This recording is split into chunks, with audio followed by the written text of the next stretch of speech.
Welcome to the Deep Dive, where we dig into the source materials you share and really pull out the most interesting bits. Exactly. It's all about getting to the core of the information. And today, we're diving headfirst into the world of Jackie Chan adventures. Specifically, we're looking at the Rooster Talisman. Ah, a classic. And our main source for this is the big wiki entry for the show. It's pretty detailed. So for anyone maybe needing a quick refresher, Jackie Chan Adventures features these 12 talismans, right?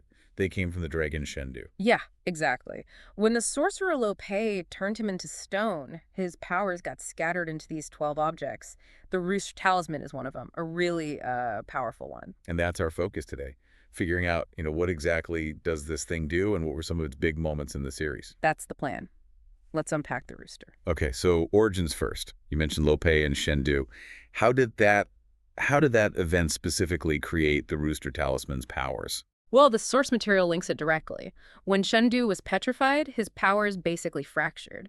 The Rooster Talisman got the piece associated with defying gravity. Defying gravity. So flight. Flight, yes, levitation, and also telekinesis, moving stuff with your mind. Those two aspects were originally part of Shendu's power set. Okay, levitation and telekinesis. That's quite a combo. So where did this powerful piece of magic actually turn up? You'd maybe expect some ancient temple, right? But no, it was found embedded in a shield. A shield, like a regular shield. Seemingly. It was inside King Ludwig's castle over in Bavaria. Bavaria. Okay, didn't see that coming. How did Jackie find it?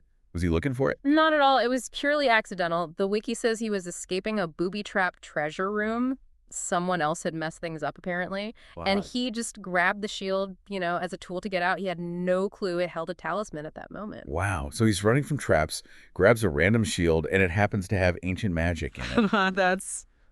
Well, that's very Jackie Chan Adventures, isn't it? Pretty much sums it up, yeah. Just pure chaos leading to discovery. So when did the penny drop? When did they realize, hey, this shield does weird stuff? It actually wasn't until the very end of that first episode that Jackie even got a hint. But the real reveal, the moment they understood the power, that was episode 2. Okay, what happened? Well, Jade, Jackie's niece, she accidentally swallowed the talisman. She swallowed it, the whole thing. Okay, what happened then? Did she start crowing? No crowing, but the effect was pretty much instant. The wiki actually has her describing it later.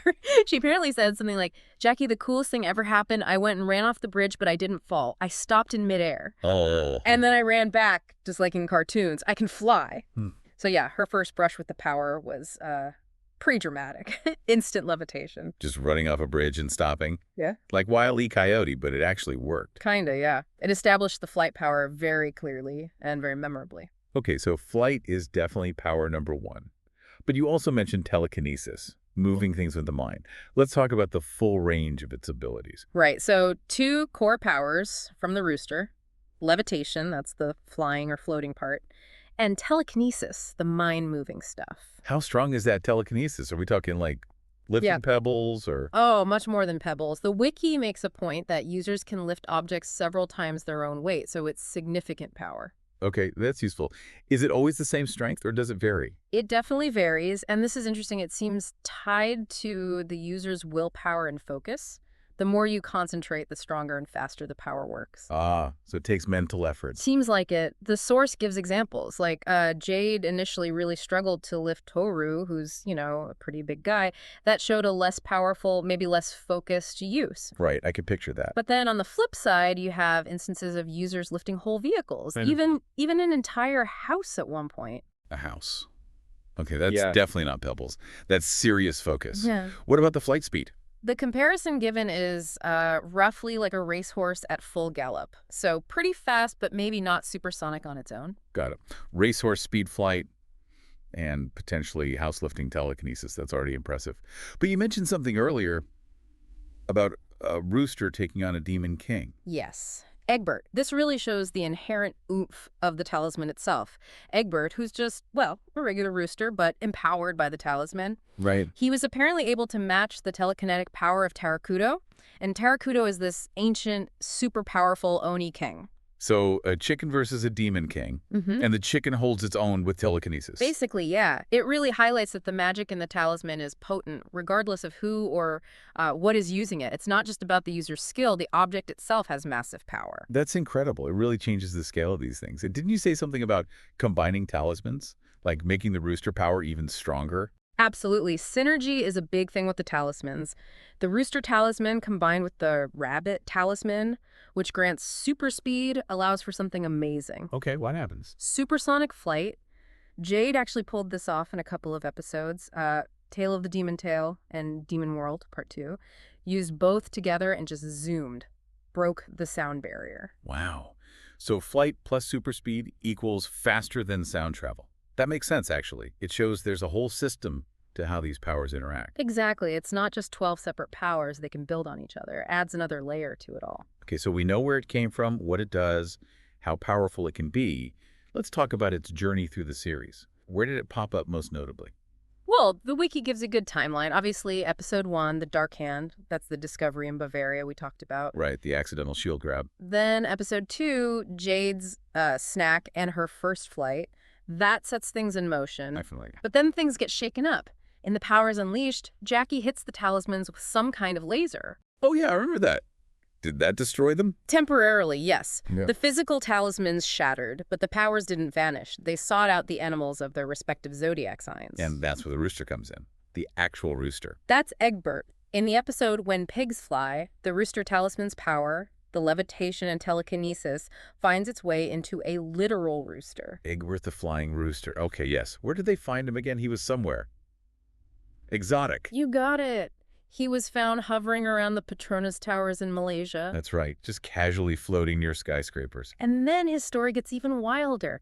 He ends up in Kansas, of all places, and befriends a pig named Mordecai. A flying rooster and a pig sidekick in Kansas. This show's plots are just amazing. And Jade named him Egbert. Jade named him Egbert, yeah. Ah, It adds this whole layer of, like, whimsical chaos to the magic. it really does.